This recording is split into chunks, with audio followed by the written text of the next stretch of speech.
Buenos días, profesor. Somos el grupo 2 y vamos a exponer sobre el laboratorio 3, que es la API de predicción.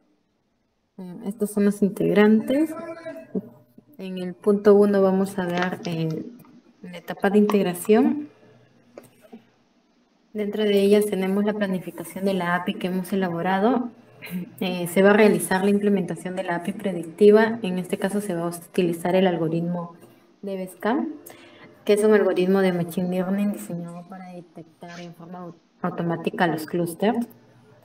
El algoritmo va a ser aplicado mediante la librería scikit-learn, que consta de tres parámetros.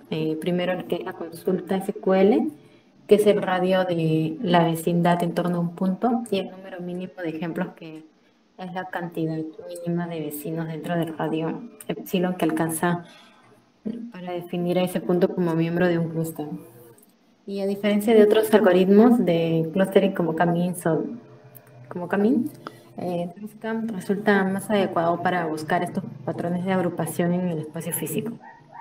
Entre las herramientas tecnológicas que hemos utilizado para el desarrollo es el Python, lenguaje para leer y escribir con una alta similitud del lenguaje humano, y lo que permite desarrollar software sin mayor límite, ¿no? El segundo es Flask, que es un microframework escrito en Python y se desarrolla para simplificar y hacer más fácil la creación de aplicaciones web bajo el patrón MVC. El scikit-learn, esta librería, también llamada sklearn, es un conjunto de rutinas escritas en Python para hacer análisis predictivo que incluyen clasificadores, algoritmos de clusterización, y está basado en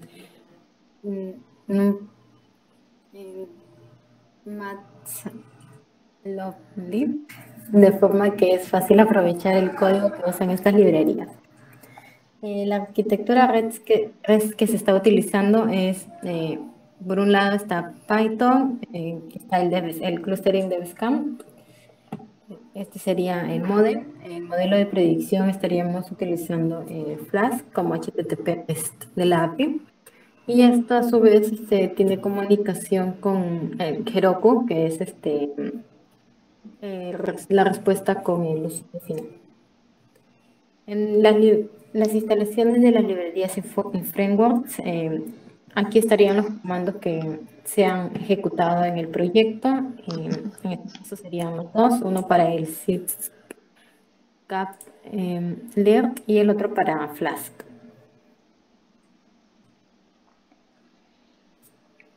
Ya, continuando con la exposición, en la parte de creación de la API vamos a empezar con la creación de nuestro modelo. Y bueno, ya como tenemos establecidas las herramientas en la primera etapa que explica mi compañera, vamos a entrenar el modelo de clusterización, DBSCAN en este caso. Y bueno, vamos a empezar importando librerías, ¿no? Como el preprocessing para procesar la data que tenemos, ya que son cadenas de string. Luego vamos a importar del sklearn las librerías cluster, metrics y también el dbscan. Y eh, otra librería que vamos a importar es el nearest neighbor, que es el de vecinos cercanos, para hacer la gráfica del método del codo. Baja un poco, por favor. En este punto se ve cómo vamos a importar todas esas librerías que nos van a servir para entrenar nuestro modelo.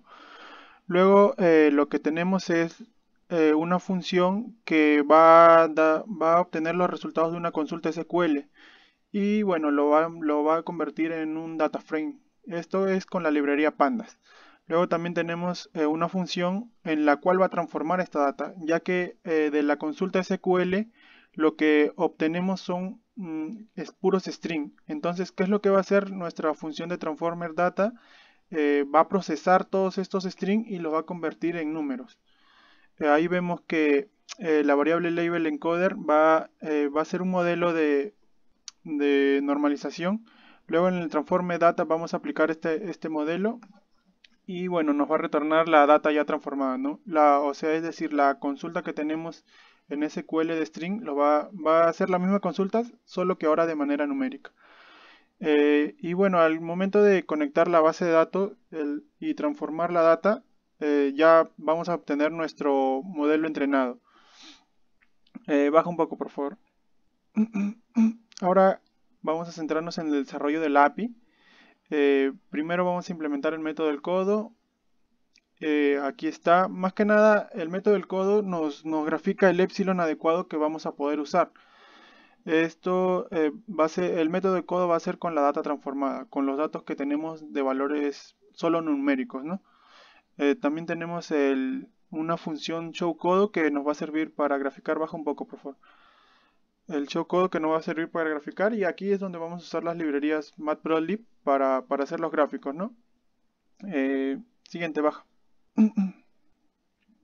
Luego vamos a tener la función DBScanModel, que ya va a ser, bueno, nuestro algoritmo de predicción en sí, donde va a tener tres parámetros. Uno es el epsilon, que es la distancia que va a tener de un punto a otro. Luego los mínimos ejemplos, que esto va a definir los mínimos ejemplos que se va a tener para que formen un clúster. Y la query, que vendría a ser la consulta que va a recibir este modelo, ¿no? Ahí esta función va a trabajar con las funciones anteriores, que como son el obtener la consulta, transformar las cadenas en valores numéricos nada más. Y luego también tenemos una variable clustering model que va a ser nuestro modelo inicial, el modelo base del DBScan con sus parámetros. Luego este clustering model, una vez que ya tiene el algoritmo DBScan, vamos a entrenarlo. Para eso usamos el FitPredict y bueno, vamos a entrenarlo con la data transformada, es decir, con los valores numéricos que tenemos. Una vez que ya se aplicó el algoritmo a la data numérica que tenemos, vamos a establecer una variable predictedLabels que nos va a botar los resultados de los clústeres, ¿no? de cada fila que tiene nuestra consulta. Y bueno, todo eso lo vamos a meter en un data frame que tiene como encabezado el clúster. Bueno, y luego tenemos ya métricas que nos sirven para entender un poco más, como sería el número de clúster, el número de outliers, que vendrían a ser los valores atípicos, los valores más alejados que tenemos. Y el coeficiente o métrica de silueta, que lo que nos dice es qué tan bien está nuestro algoritmo, ¿no? Y bueno, los datos los vamos a meter en un data frame llamado result. Y baja un poco, por favor. Luego en esta sección vamos a implementar el código para la visualización de los clústeres. Esto más que nada para mostrar todos los puntos y colorearlos también. Baja un poco, por favor. Luego también vamos a visualizar el método del codo como una imagen. Por eso vamos a usar el io.base.io para que nos bote de frente una gráfica y eso pueda consumir el front. Baja. Ahora mi compañera va a continuar con la explicación del front.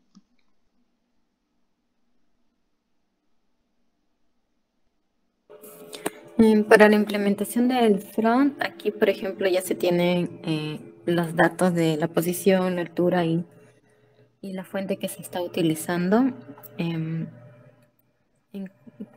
También se muestra cómo es que se van a obtener los datos de cada categoría del clúster escogido. Se van a crear variables que van a almacenar estos datos que se ingresen, ¿no? Aquí tenemos lo que es la constante de la API, que es justamente donde se va a obtener la aplicación.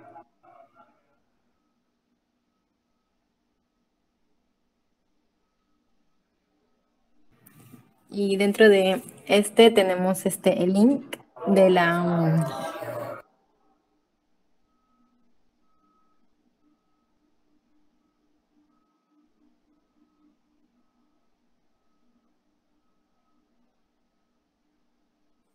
dentro de vamos a obtener el link de Backend, que es justamente de la API que vamos a consumir dentro del front. Aquí tenemos lo que es la query y las métricas de las imágenes y del codo que se está trayendo. Estamos declarando las variables. Aquí traemos con el método post, llamamos a la API y le otorgamos la ruta a la que accedería dentro del JSON para obtener los datos. Y aquí retornaría lo que es la imagen, las métricas y la recarga que está en false, ¿no? La visualización del gráfico y la visualización de los datos serían ellos. Aquí tenemos, por ejemplo, lo que es la imagen. Tenemos, más que nada, es la parte visual, em, donde vamos a obtener, por ejemplo, los datos de la imagen, las gráficas, tanto de DevScam como del método del codo, y aquí las métricas del backend que nos serviría para analizar lo que es el rendimiento, ¿no? Tenemos, traemos lo que son los coeficientes, los clústeres a través de las métricas de cada uno de ellos y declaramos para lo que es el despliegue de Heroku. Sí, ahora vamos a ejecutar algunas pruebas. No sé si podría dejar de compartir para yo presentar.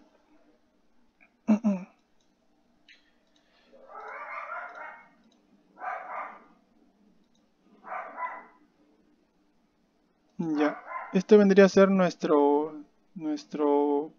aplicación.